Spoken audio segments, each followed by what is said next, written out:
Hello, it's Kim Porter, Transformational Life and Business Coach. And today, let's talk about how to deal with stress and anxiety during tumultuous times, which would be right now.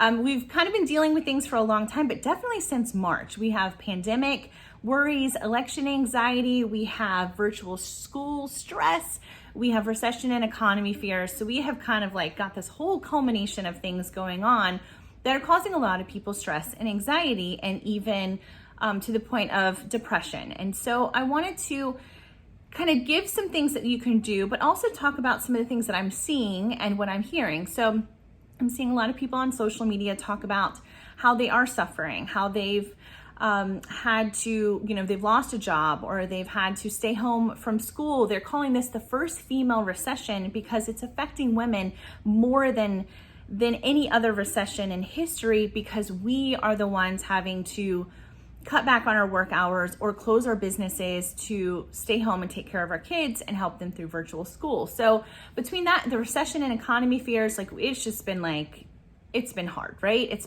Everything has just been really challenging.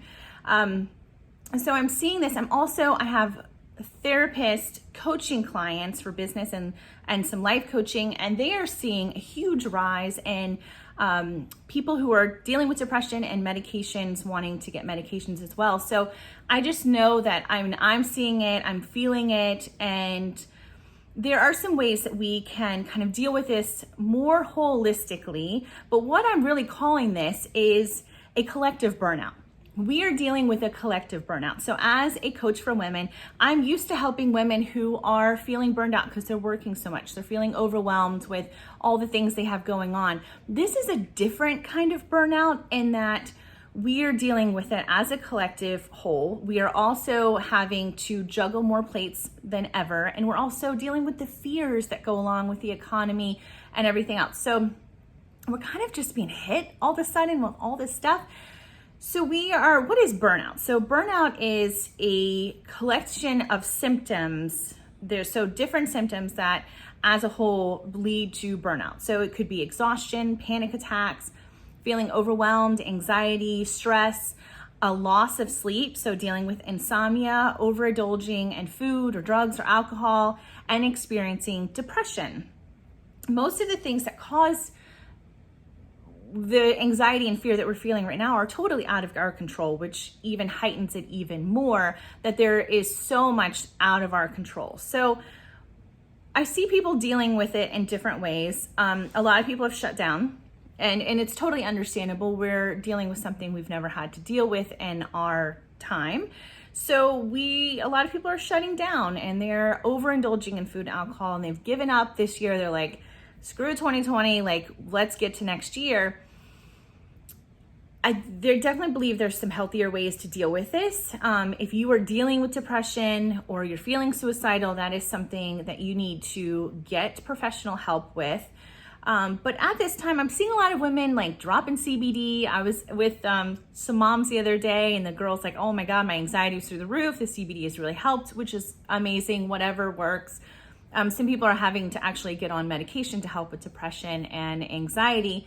So whatever you need to do to feel better. But there's a couple of holistic ways of dealing with this as a mental health issue for this collective burnout that we're dealing with.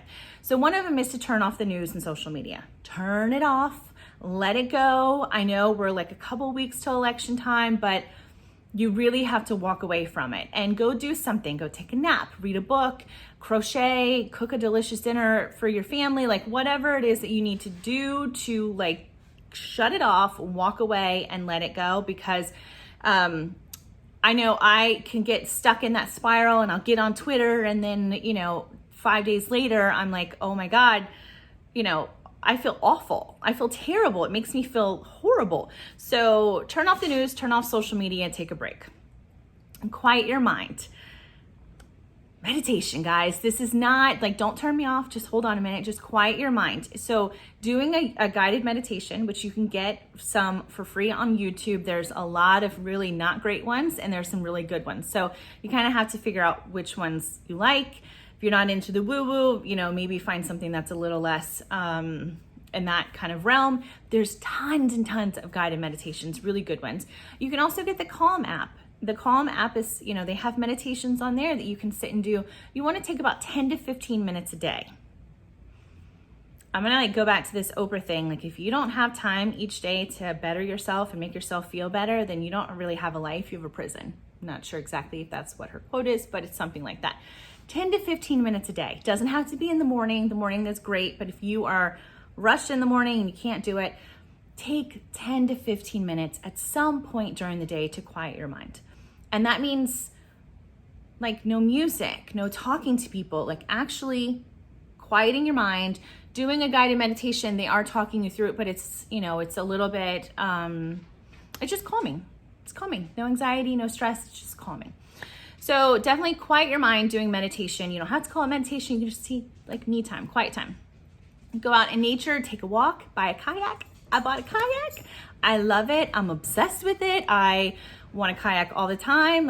This morning was I should go kayaking. Go out in nature, take a walk, do something, watch birds. This morning I woke up and saw the most gorgeous sunrise.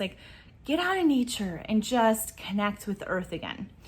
Do things from your happy list. So happy list is something that I work with my clients on, just something easy. It's not mind blowing by any means, but it helps people kind of get an idea of what makes them happy so they can do more of them. So 25 things, what makes you happy? Mine are coffee, my cup of coffee in the morning, my glass of wine at night, listening to music, dancing in the kitchen while I'm making dinner, fresh flowers. These are the things that make me happy. Sunrises, sunsets, I get giddy when I see a sunset. So write a list of 25 things that you love and do them as often as you can, as many as you can each day. So journaling, again, don't turn me off, just hear me out. Journaling is just getting the stuff that's all up in here onto a piece of paper. And you can just kind of do the feelings part of it. I'm feeling like this, I feel like this. But after a while, you're kind of beating the same drum. You just keep writing the same old crap. I feel like crap today. I don't like my life. This all sucks. Okay, so you could journal that, and that's helpful to get it out. But doing a gratitude journal is even more, we'll just take it to the next level. So gratitude, I am grateful for blank because blank, and do as many as you can. And it's amazing. I will write the same 5-10 things when I'm gratitude journaling, but by the time I get to the end, when I'm doing 20 of them, I'm gratitude on the birds out my window, on the email that I received. I'm grateful for my husband. I'm grateful for my beautiful kids. I'm grateful for my home. But then once you keep going, you get past that kind of, the stuff that you're obviously very grateful for. And then you get kind of into this groove where you start feeling it. Let that happen. A couple times a week, I would gratitude journal as much as you can. It feels so good. Shift your focus. So reconnecting with your goals, especially your 2020 goals. Revisit how you were feeling in December and January when we're all 2020, wow, this is gonna be our year. This is gonna be great.